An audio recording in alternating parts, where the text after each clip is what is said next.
Hello दोस्त, railway life LP channel पे आपका स्वागत है। जो पुराना एलपी चैनल है उस पे ये वीडियो बन रहा है। कोरिजेंडम की बात करेंगे 6/12 जो हलचल मचा दिया है। आज किसको मिलेगा लाभ है, यहाँ तक पहुँच गया है कोरिजेंडम से सीसीए को या नॉर्मल विद्यार्थी को। अब रिजल्ट बनेगा कितने प्रोसेस में होगा, तो देखिए इक्वेशन बराबर होगा। दोनों में ही 7 प्रोसेस है और दोनों में ही 7 प्रोसेस है, यानी सीसीए और नॉर्मल कैंडिडेट का। लेकिन लाभ किसको होगा, नुकसान किसको होगा और रेलवे का मंशा क्या है मुझे नहीं पता। लेकिन अभी तक जितने भी नोटिस आ रहे थे सीसीए कैंडिडेट का डिमांड को पूरा किया जा रहा था। अभी स्थिति क्या है, आज है 6/12/2022। अभी नज़दीक में कोई चुनाव भी नहीं है। मैं इतना ही बोलूँगा, इससे आगे नहीं बोलूँगा। तो डिमांड किसकी अब पूरी होनी चाहिए, मेरिट की या किसी और लोगों की, आप समझिएगा। लेकिन मेरा मकसद है कि सीसीए भी मेरे कैंडिडेट और नॉर्मल भी मेरे कैंडिडेट। लेकिन जो समय घटनाक्रम में जारी हो रहा है, लिखित रूप में आ रहा है, उसको उदाहरण देना बहुत ज़रूरी है कि नहीं तो फिर पेपर कटिंग कंसेप्ट बन जाएगा, एक्चुअल चीज़ पे एनालिसिस नहीं हो पाएगा। तो चलिए इसको देखने के लिए समझते हैं। समझेंगे कहाँ, तो समझना पड़ेगा हमें कुछ डाटा से। डाटा हमारे पास सब कुछ आ गया है, कुछ नहीं छुपा है। वेबसाइट पे जाएंगे तो कोरिजेंडम आ गया है।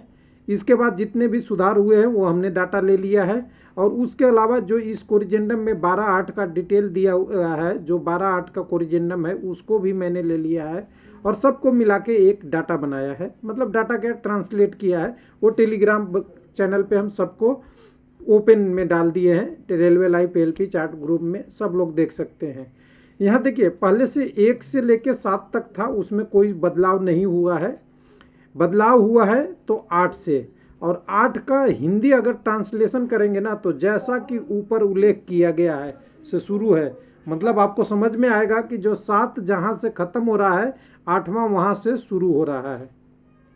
अब 8वां में क्या इलेक्शन ख़त्म हुआ या जो हुआ मुझे नहीं पता। 8वां में क्लियर लिखा हुआ है, हिंदी पढ़िएगा। अगर नॉर्मल कैंडिडेट तो सोच ही नहीं सकता है कि मेरा 40% पे सिलेक्शन होगा। यूआर वाले, ईडब्ल्यूएस वाले, एसी एसटी और ओबीसी वाले कैंडिडेट, ये कैंडिडेट तो इंतज़ार कर रहे हैं 60% पे हो जाए, 55 पे हो जाए या ऊपर होगा, क्या होगा पता नहीं इनको। लेकिन यहाँ पे लिखा हुआ है उसको पढ़िए। जैसा कि ऊपर में उल्लेख किया गया है किसके रिगार्डिंग, परसेंटाइल के रिगार्डिंग, सारा परसेंटाइल की बात है।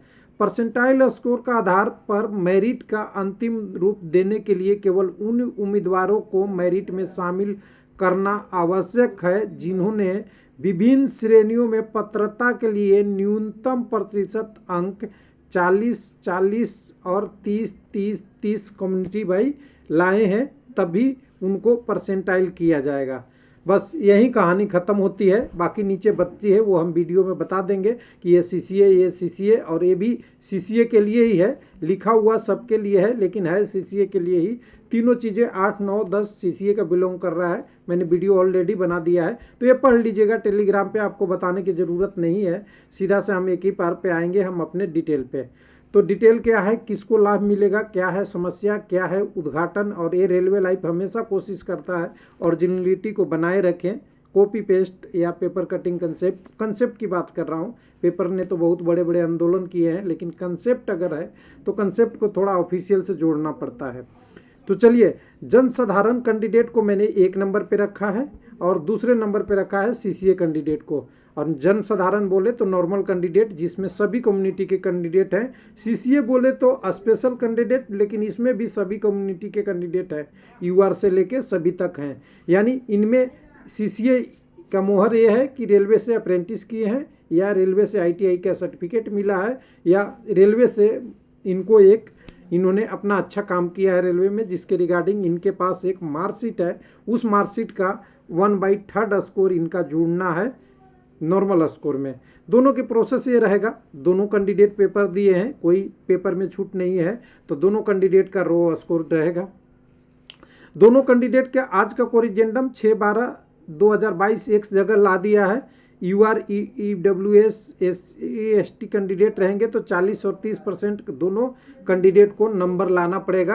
किसमें, अब यहाँ तो सीबीटी की बात कर रहा है, तभी परसेंटाइल बनेगी, और परसेंटाइल बनेगी तब मेरिट बनेगी। ध्यान दीजिएगा, यही डिफरेंस है, लोग समझ नहीं पा रहे हैं। परसेंटाइल तभी बनेगा जब आप 40% या 30% अपने कम्युनिटी वाइज जो आपका रिजर्वेशन है, यूआर ईडब्ल्यूएस में 40, ओबीसी एसटी में 30% लाएंगे तभी होगा। और 2/2018 का हिस्ट्री हमें भूला नहीं है, हम लोगों को याद है कि इतने नंबर लाने वाले सीसीए वाले कैंडिडेट ना के बराबर थे, और जो थे भी उनका क्या हो गया था, लगभग पीटी में भी 30 से 40% पास हुए थे, बाकी लोग पीटी में फेल हो गए थे। तो इस बार पीटी से एग्जम्प्टेड है, तो इनको तो पीटी नहीं देना, लेकिन जो बचे हुए कैंडिडेट रहेंगे उनको इतना नंबर लाना है, तब उनकी आगे की बात बनेगी। यानी जो कैंडिडेट इतने नंबर ला लिए, जिनके साथ यश लग गया, चाहे वो सीसीए के हों या जनसाधारण के कैंडिडेट हो, वो जाएंगे, परसेंटाइल स्कोर बनेगा उनका, परसेंटाइल स्कोर बनेगा, और परसेंटाइल स्कोर पे दोनों की बात की जाएगी। यहाँ तक तो दोनों पैरेलल प्रोसेस चल रहा है, लेकिन इसके बाद जो परसेंटाइल के बाद है, जनसाधारण कैंडिडेट का मेरिट बनेगा।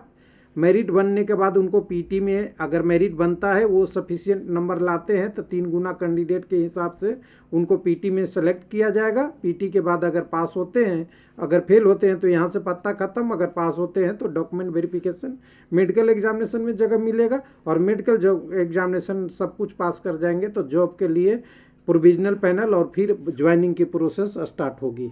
लेकिन सीसीए में क्या होगा कि जब परसेंटाइल स्कोर बन जाएगा, तो परसेंटाइल स्कोर सफिशिएंट नहीं है सिलेक्शन के लिए, क्योंकि परसेंटाइल का 2/3 ही मार्क्स लेना है। और जबकि मैंने ये बताया था लोगों को कि परसेंटाइल जो आपका सीबीटी स्कोर है उसका 2/3 स्कोर लेगा, तो लोग मुझे क्या बोले थे पता है, मेरा दुर्भाग्य या सौभाग्य जो भी समझिए, मुझे पता है किस तरीके से बिहेवियर हुआ था।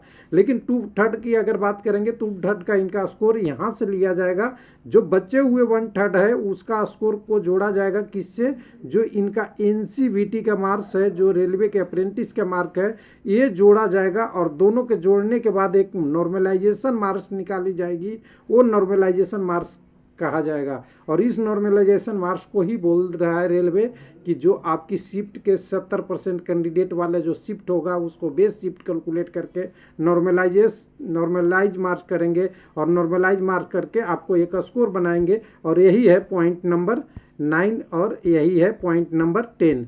पॉइंट नंबर 9 वही है जो आपको सीसीए कैंडिडेट को एक गणितीय सूत्र के आधार से बेस शिफ्ट के आधार पे किया जाएगा। और बेस शिफ्ट आधार क्या होगा, सभी शिफ्टों का उच्चतम माध्य जो वर्तमान में 70 या उससे ज़्यादा CCA candidate, only CCA not total candidate का उच्चतम बेस से तोड़ने के बाद में ये आपका निकाला जाएगा, और उस निकाले हुए मार्क्स से आपकी मेरिट बनेगी। यानी यहाँ पे ये लूप चेंज होता है और फिर मेरिट बनेगी।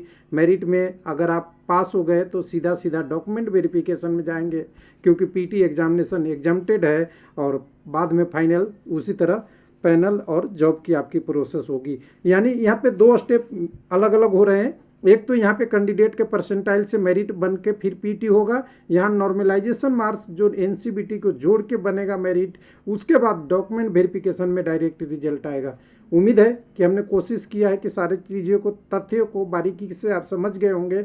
और रेलवे लाइफ का हमेशा एक ही मकसद रहा है कि कंसेप्ट में गड़बड़ ना हो सकता है थोड़े बहुत पॉइंट आगे पीछे हो जा सकती है, मानवीय भूल हो सकता है, लेकिन कंसेप्ट भूल नहीं होना चाहिए। थैंक यू, धन्यवाद।